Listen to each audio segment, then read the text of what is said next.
Welcome back to the greenhouse, guys. This is going to be a separate video from the patch tour video I'm uploading at the same time. That video is getting a little long, and I didn't want to have you guys sit through a 25-minute video just to see the update on the fruit. So we'll make this short and sweet and to the point. This is Clint Dyson's 1350. Today was day 40, and it's right around 450 pounds. So it's okay. That's about where I expect it to be for as small of a plant it is. The vines they are starting to pick up again and grow, and that's probably the calcium nitrate kicking in. So I'm probably just gonna let the plant grow out a little bit more, just to see what I can get this fruit to. I'm pretty confident we're gonna get over 1,000 pounds with this fruit. Again, shooting for 1,500. I'll be very, very pleased with 1,500. This is that dorky 2031, goofy little guy. Plant's filling out really nice. The pumpkin itself is so weird looking. It's almost cool to look at. It's not growing worth a darn though. So I don't know. We'll see. I'll just keep growing it, and whatever it does, it does. Maybe I'll take it to a way off. Maybe I won't. The plants themselves are very healthy. They look nice. Beautiful plants. Leaves look good now.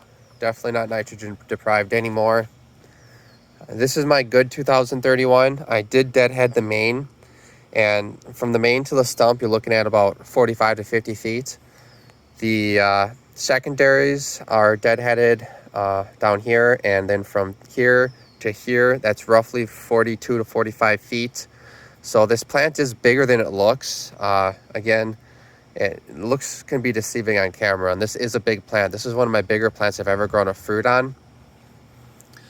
And this fruit itself is 32 days old today. And day 30, it was 240 inches OTT, which is smaller than what I'm used to. However, the 2031, the fruit this pumpkin came from, it had a very small day 30 number. What drove that fruit to get to 2,000 pounds was the plant health. The plant stayed healthy all year, and it just continued to do 25 pounds a day all the way up through day 60, day 70, and it just kept growing. So I'm hoping that trait passed on to the genetics, and that's what we're seeing here. I want to see consistent growth once we hit that day 60 mark. So that's what I'm banking on to get to 2,000 pounds. Whether or not it happens, we'll see. This is the plant with the foaming stump, so you could say that's going to hinder it a little bit. I don't think so. I'm not too concerned about that. I am very pleased with the health of the plant. It's very beautiful, actually.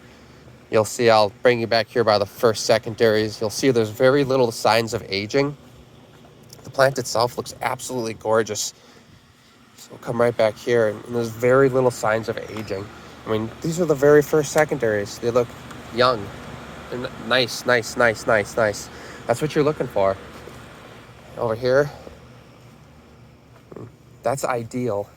Now, whether or not it'll stay like that is another question, but nice. So we'll continue to monitor it. I'm gonna continue to do the same routine I've been doing. I'm not gonna try to push this fruit to the point where I'm over fertilizing just because I want bigger numbers. If the genes aren't gonna allow it, they're not gonna allow it. It might just be a steady grower. That's what I think we have here. This fruit is on day 37, 2031. Not great numbers. That's what I expected. Day 30, day 37, we're sitting at about 450 pounds-ish, plus or minus. I think we're doing about 25 to 30 pounds a day on this fruit. If I'm going to want to get anything big, it's going to have to be consistent growth. That's the bottom line. We're not going to hit those big 50-pound day numbers, I don't think. So I'm just going to focus on keeping these plants young. Not going to give up, and we'll keep pushing them. If you see back here, I have foam set up on these vines. The reason this foam is set up is because we want to alleviate tension from the actual stem.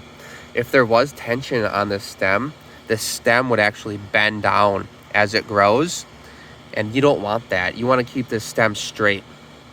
because once you start bending the stem down, you're creating stress points, and that's when you actually may run the possibility of the pumpkin could pick itself. So we prop them up so we alleviate tension. I have a fan back here. That's just precautionary. All my pumpkins get that. Just precautionary. I don't have any real issues on the stems right now. I'll put fans on the blossom ends too for precautionary reasons. And this blossom is starting to fold under. The blossom itself isn't that big, so I'm probably not going to be cutting this blossom off. Not too worried about it. But that's the update. Things are still growing. That's the most important part. And we'll bring you guys back in about 5 days. Maybe I'll measure a pumpkin for you guys at that time. I am going to be spraying some 0025 tonight, foliar, back here. 0025 is a potassium fertilizer, and potassium drives fruit growth. I do a lot of potassium at this point in time. What my spray mixture has been is that's a 3.7 gallon tank, 14 liter. And I put 2 tablespoons of 0025, and then I'll do 3 tablespoons of pH down back here I'm pointing at. And that will drop my pH to about a 6.8 to 6.6. That's where I like it to prevent any kind of burning on the leaves, because 0025 is very caustic. So that's what we're gonna do. I'll jump on that, get that done, and we'll call that an update for today. Thank you guys for watching. Make sure you like the video and subscribe to the channel if you have not already. We're gonna grow a 2,000 pound pumpkin.